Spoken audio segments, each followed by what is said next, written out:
All right then, guys. It's time for us to take our conversation for this morning. Now, joining us today is a man that wears many hats. Prince Timmy Abiri of the esteemed Ogbakperu Abiri Royal House of Arubidi, Ile-Ife. Now, he is a tourism and cultural ambassador. He's an entrepreneur, PPP consultant, and public speaker. He has over 2 decades of dedication to youth empowerment, culture, and national unity. Now, from founding his first entertainment company at just 18 to launching the International Youth Peace Conference, the now visionary behind the newly launched Miss Motherland Nigeria, a national unity pageant aimed at promoting oneness and fighting tribalism, he has consistently used his platforms to build bridges and shape minds. It's great to have you here, Prince Timmy. I hope Prince Timmy is okay. Yes, I can say that? Yes, sure. All right then. Well, you do. You've come very princely. I love the purple you're wearing today. Thank you, and I love what you're putting on. Thank you. It's popping. Yeah. It's popping. Now, culturally speaking, a lot of people along the line have maybe made a choice to make a change in, you know, how they dress, how they refer to themselves, you know, and embracing culture. But this seems like something you've developed along the way. Please let us in on how this all started. Okay, thank you very much. Firstly, you know, our identity is our culture, and then we lose our identity if we do not promote what is ours, which is our culture. Okay. Our indigenous culture is so beautiful, so we should enjoy and you know, have pride in dressing in our various regalias, you know, promoting our culture with our movement, with how we portray ourselves, how we communicate, and the projects and the kind of things that we do. So I've been a promoter of culture for, as you've said, for like 2 decades now. Yeah. And I've, you know, joined some various personalities across the world in promoting culture and unity of Nigeria. So that's what I believe in. Sure. It's really key to note that, you know, you studied the arts, right? Let's talk about that aspect of your journey. Okay, I studied theater arts at the great Obafemi Awolowo University in Ile-Ife. Then I also, you know, came to Lagos then to PEFT Film Institute to study production, you know, and stuff that has to still do with arts, with production and communication. And since then, I've been able to do various, because I've been the state director for the state pageant in Osun State for the past 13 years. Wow. You know, I've done international peace conference in the US and also in Nigeria. I've done various kind of programs that promote youth, empowers youth, promotes culture, bring youth together, stuff like that. So now the question is, the next question really is about your why. Because you have to figure out your why before you can continue moving forward with projects like this. Because there's a lot of capital involved, there's a lot of effort involved, and sometimes not so much support from out there. So what is your why? Yeah, thank you very much. The why is because of the impact that I want to make. If it's about the money, I would have stopped since a long time ago, because, you know, sincerity, you've said it all. There's little or no support, so it has to be, because it is your cross, it is you that want to do it. So then you have to be the one to source for funds by yourself. Do what you have to do to raise funds, make it work. So the passion, because I want to make a reasonable impact. I want to see the result of what I'm doing. I want to see how it affects the people, how it affects the society, how it shapes us. And that's why I've been doing this for a long time. The impact that I want to make, that is the why. So the youth now is obviously the focus. And there are a lot of different ways you could have connected with the youth. Yes. But you've decided on pageantry. Yes. Now, the Motherland pageant, I think this is its first edition. Yes. Right? Yes. So how did you stumble on pageantry as your first choice? Thank you very much.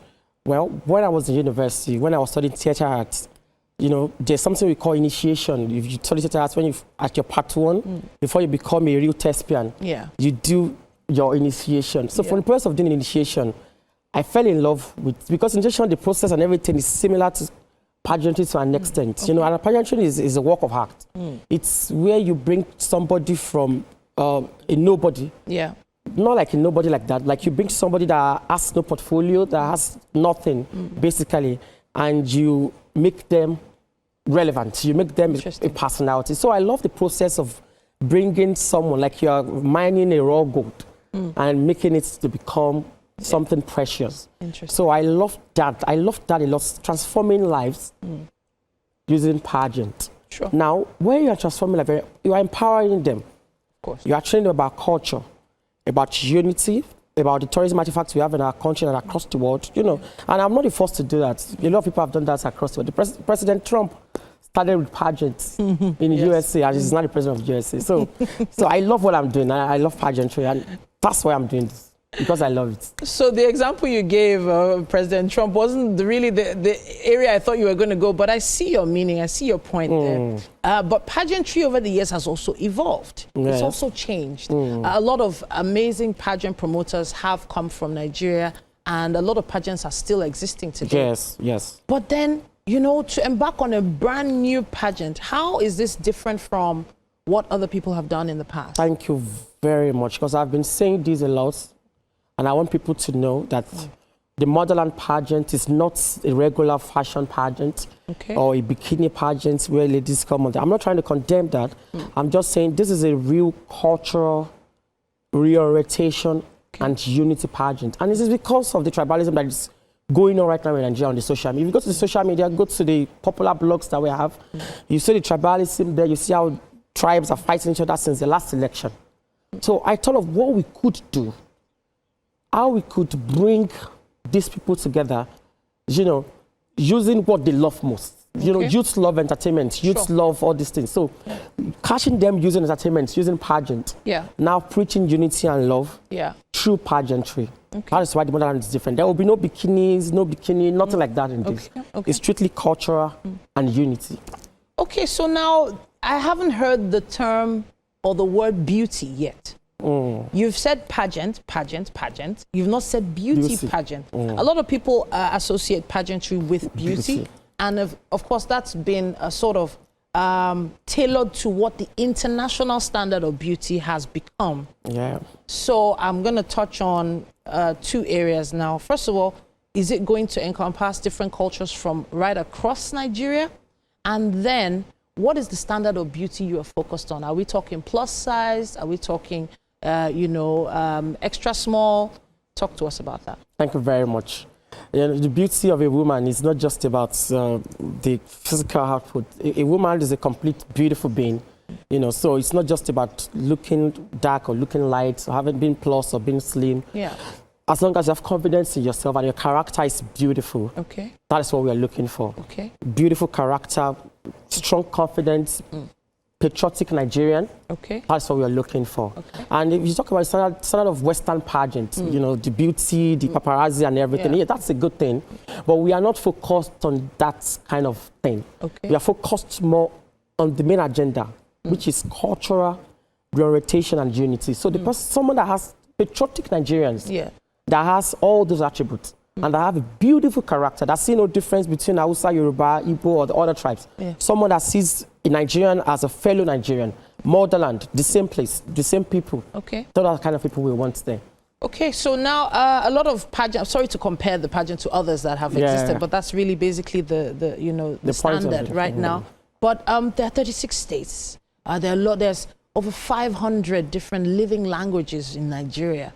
How many of them diverse is about diversity for me right now? How diverse is the collection of contestants you're aiming for? Thank you very much. For more tribes, already we have 220 contestants are registered right now from the website. That's and from as far as Taraba, from as far as Bono, we have their videos on the page. You can check them. From as far as core northern states. Interesting. They are already registered for this part because registration is free. So just go to the website and register. So everywhere and far southeast, far south too. They've done that. Far Ekiti in Yoruba land. They've done that. So everywhere. Everywhere. It touches across diverse cultures. Prince Timmy, I'm excited about this one. Thank you very much. Miss Motherland and it's going to be a really interesting take on pageantry. Now, if you have questions or comments, please use our hashtag WakeUpNigeria on TVC and let us know what you think about this Miss Motherland pageant. and the cultural diversity behind it. Thank you so much, Prince Timmy, for coming to talk to us today. It's a pleasure. Okay, then let's take a quick break. We'll be back after this.